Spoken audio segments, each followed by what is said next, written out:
Truth be told, my friends, I have actually posted the F30 for sale. Not because I don't like it, but because I guess I go through cars a lot, and this thing is sweet, but I have a lot of projects on the list, and looking forward to more in the future. So we'll see if someone swoops this up. What's up, everybody? Welcome to the Novichenko Whips YouTube channel. It's a nice, cool, slightly rainy, drizzly fall day here in the Pacific Northwest.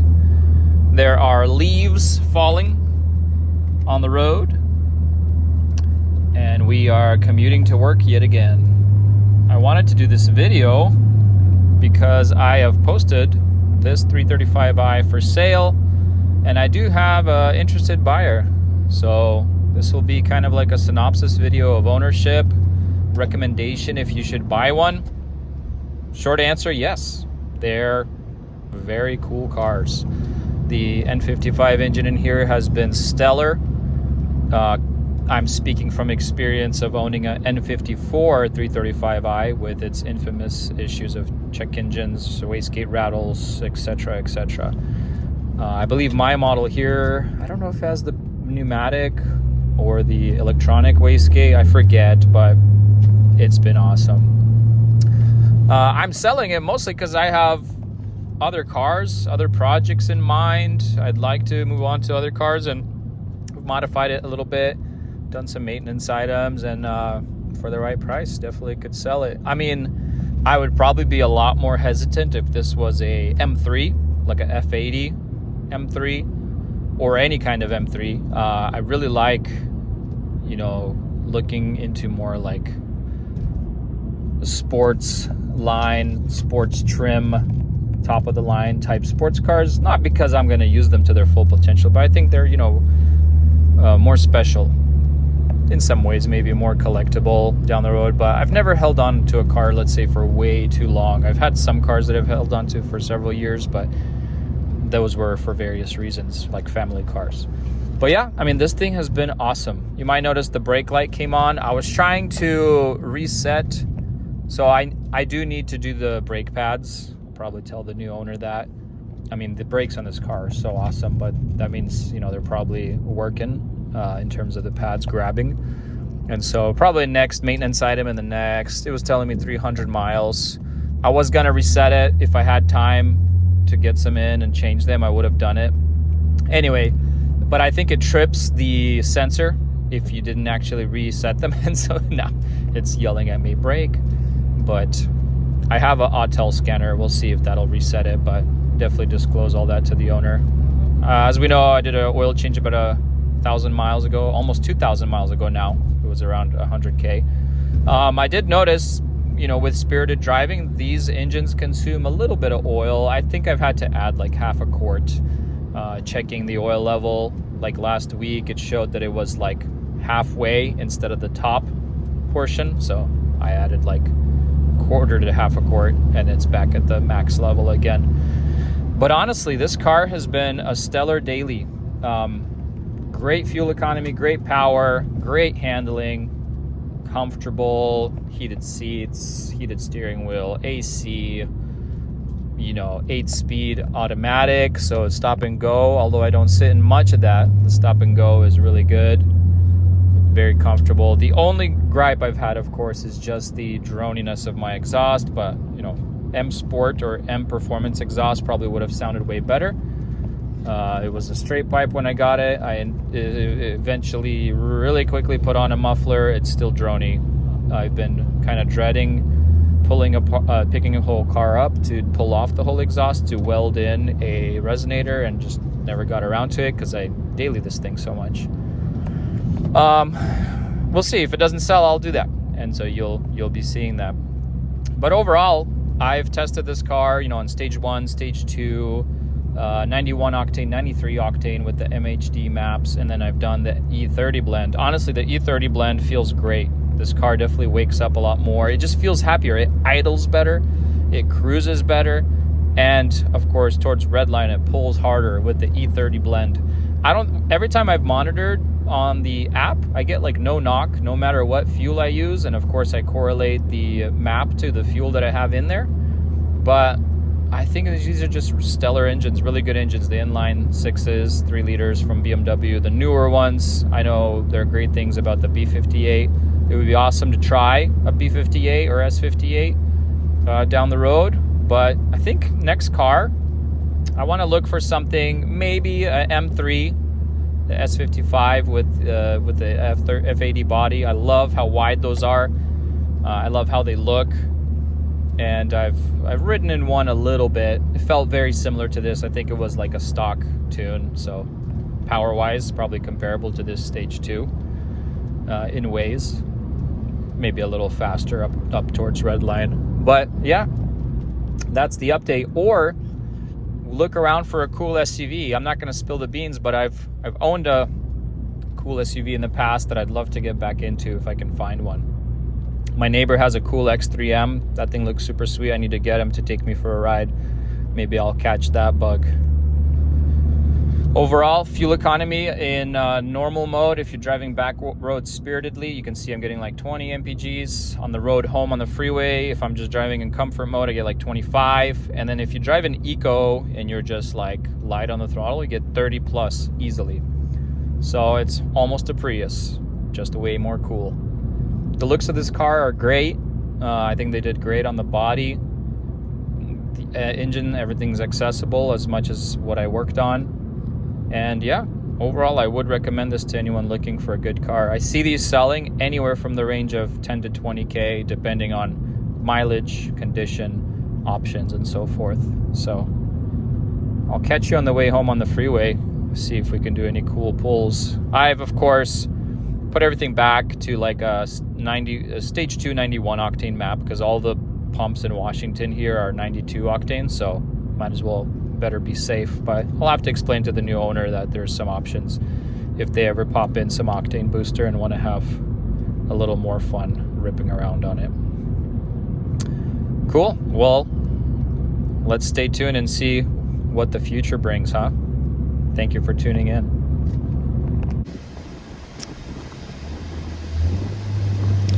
You know, it's kind of rainy out, so I'm going to turn off the traction altogether. I want to do something kind of fun. What are we in? Third? Let's try the rolling anti-lag, see if it does a little spin out for us. Ready?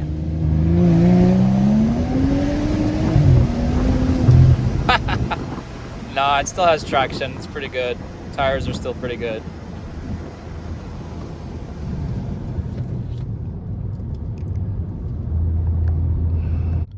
You know what I've also never tried is, since there's a rolling anti-lag, I've used it with the car in neutral and does the fun rolling anti-lag sounds, you know. But like, what if you're trying to do a nicer launch, right? Will it like run anti-lag if you just try to launch it? Here, for example, you just parked up M1 in sports mode. Like, what happens?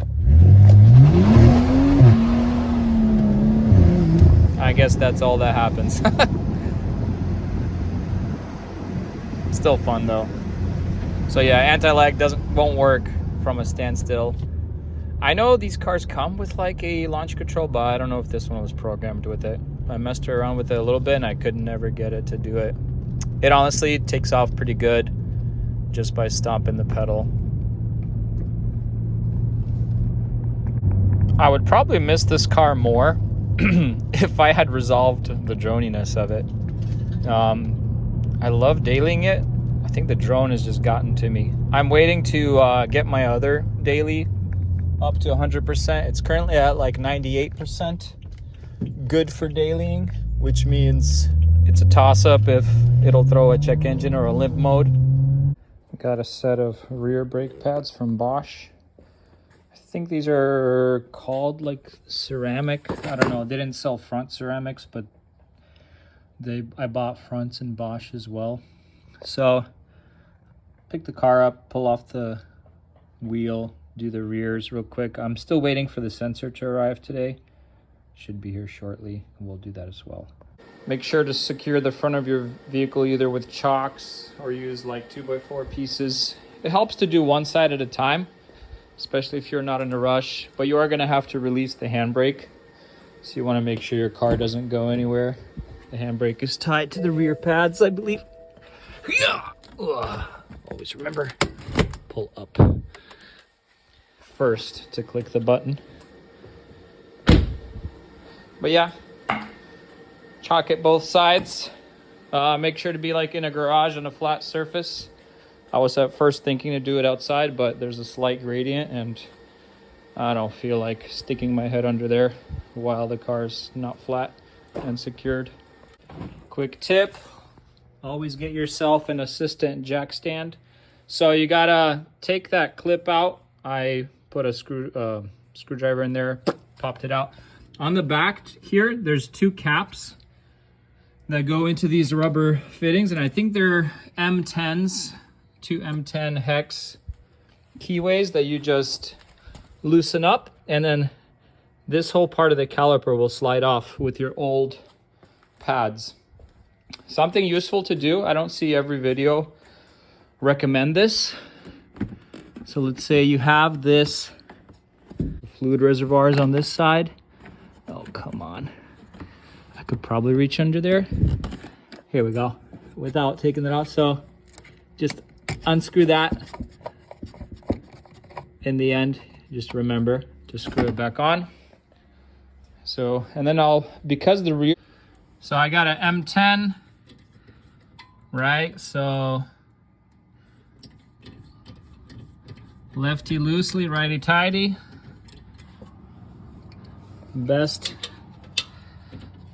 sing-along acronym for any mechanic or person working on cars with nuts and bolts. Left. Anyway, let me loosen the sensors on the other side. So I did this side first, so I'll be waiting to get the sensor here midday. Just wanted to make sure that these new pads fit. I'm probably gonna do the rears because the fronts will arrive tomorrow, but at least we'll get rid of the ugly brake light. Pretty smart of them to do something like that, but at the same time, it's like a scary light. Anyone looking to buy a car and sees that light, they'll definitely freak out. But it's literally just, look at those pads there. They're still there, but the sensor has already worn, and that's why the light is on. They don't screech or anything yet. Probably have a good couple 100 miles left. Here's the old with the new. So let me flip it around. I guess these are supposed to be less dusty. They didn't sell a ceramic for the front, so I bought what Bosch had. It's supposed to be here tomorrow, but again, you just pop it off. This disc looks nice and smooth. It's worn. It's a little bit worn, but it's still fine. I've seen much thinner in the past, and if it were warped, you'd definitely feel some strange grooves, but just the pads for now will be fine.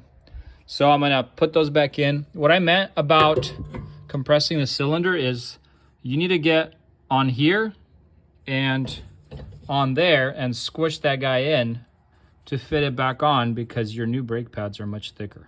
So you can use a couple of things, either a nice strong clamp, slowly drive it in there if it's wide enough, or some big pliers. Even if you have a bigger type of plier, like a one that's used for plumbing, that'll do it for you. So you can see what I'm talking about. It's not a lot of force required, but you want to get that cylinder in there so that when you put everything back together, this will be easy to press on there. And definitely don't take off the line, because you're going to need to re-bleed your brakes unless you're doing a full, brake fluid bleed and flush. Here's what this sensor looks like. So important part, of course, is this piece that goes on the brake. And pretty much over time, that nipple gets worn off that you see on the left side, and it triggers the light. It's probably a Chinese knockoff, but as long as it fits in there and it plugs in, it should work. Here we are on the side that actually has the sensor. Comes out, goes on there, and then it was just snaking over here, and then through those plastic clips, and then goes up here. So I want to undo these 10s and see where the connection goes. Here we go, we've pulled it out. So you can see now that it's grind down that nipple, that pretty much renders this sensor unusable. It's an $8 sensor, but let's say you don't want to change these every time. You just have to change your brakes before your sensor gets touched. But here's the new left brake pad and old right. We're gonna do the same trick as the other side. Here we are, all buttoned up. The new sensor is snug in there. I actually put it in before putting in the pad, and then you just route it to all the former spots and then back up in there, put in the 10. So what I've noticed is these rear calipers are floating, and so once the brake grabs it, it straightens out. You do put the spring in. The way this comes in is that piece goes under there, that piece goes under there, and then these snap in there to keep everything nice and snug even when the brake's not applied. So what I do is, after I do all this, I just go press the brake a couple times, and then you come over here and this is solid. Let's see if this cancellation and reset of the rear brake pads now works. Formerly, I would try to do the reset, and it would try to do it, and then it would say impossible or whatever, not possible. Let's see if it does it now. We're all reset. Front brake pads in 1,700 miles. That looks accurate. 15,000 mile oil changes. Don't ever do that. Definitely change your oil more often. Again, it looks like the fronts will need to be changed, but those haven't arrived yet. I'll just give them to the new owner. Happy weekend, everybody, or whatever day it is for you and wherever you're watching this. So I wanted to give kind of a final overview or a farewell overview and review of my F30 335i. Overall, I've really enjoyed this car as a daily. It's been super reliable. The only issue I've actually really had is one fuse blowing out. It did kind of strand me at work, but it's because I was clueless on, what the ignition issue was, but it wasn't a battery, it wasn't anything. It was just a fuse in the trunk, and it was probably like an ignition relay fuse, 20 or 30 amp. Changed it, car fired right up. But in my 5-6 months of ownership, I definitely think the N55 is an upgrade over the N54. I owned N54 335i years ago, constantly had the wastegate rattle, constant check engine lights because of, I think, the wastegate not being adjusted correctly. I know people fix all that with new turbos, but again, I think there's a reason BMW switched to this engine and then, the S55 for the M3. I guess my main motivation for selling this car was trying to find something that's M3, right? Thus, the M3 style bumper was of interest to me when the previous owner offered to trade for my previous STI. I would recommend it though. This engine is stout. The power gains are great with the MHD tunes. Even the E30 blend really kicks it up. Fuel economy is great. I love the styling. The front end styling is really nice. If I would have worn out these tires, I probably would have found eventually like M3 style wheels, either the 666 style or some other style on the modern M3s, M4s, just to go more in that clone M3 route. And honestly, I'll be kind of looking around for another car to replace this.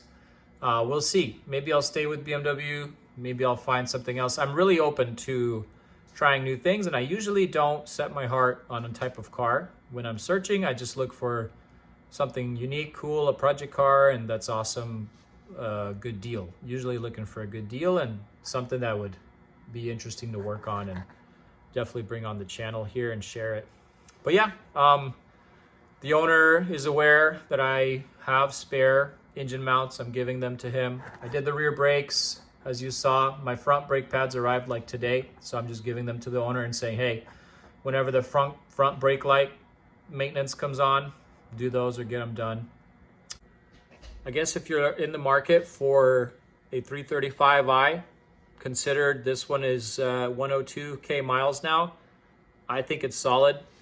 It's very important to look over the car. Overall, things to not be crazy shocked about, but to keep in mind is oil consumption. These engines, they do, I think, take a bit of oil as they age. It's just the high performance nature of them. If you like to redline it, it's probably going to burn off a little oil or consume a little oil. It has like a tiny oil leak, but what 100 plus K BMW does it? It's not, there's no leaks on the floor, but if you ever pull off the lower pan, you'll see some residue and you'll see some, on the oil pan on the bottom. But a lot of people, they try to not buy high mileage German cars, but I mean, if you're willing to wrench on it, don't be afraid. Just test drive it, do your due diligence, bring a diagnostic tool, check out for any codes. Make sure if it's modified that the mods are good. Drive it hard when you're going for a test drive. Like, give it the full beans, because you want to make sure that the car can take it and that it functions well in those operating, I guess, levels or operating situations. But yeah, I'm not upset. I honestly don't get attached to cars, as funny as that seems, because it's a YouTube channel about cars. I've been attached to maybe one car, and you end up selling it down the road, and you're like feel bad about it. So I don't like that feeling, regretting. If you like a car, then keep it. If you're selling it, then there must be a reason that you're just looking for something else. It's just a thing. So, cool machinery, definitely. I love the German engineering of these cars. BMW, Mercedes, man. Even my favorite body style, the E30, they were just well before their time, well advanced for their time. But we're probably not going to see this thing on the channel anymore, so we're saying goodbye. But that means we're going to focus more on the other cars and the motivation to find another cool car for the fleet eventually. I have a couple things in mind. I don't want to spill the beans unless it happens, because it's kind of a spendier car.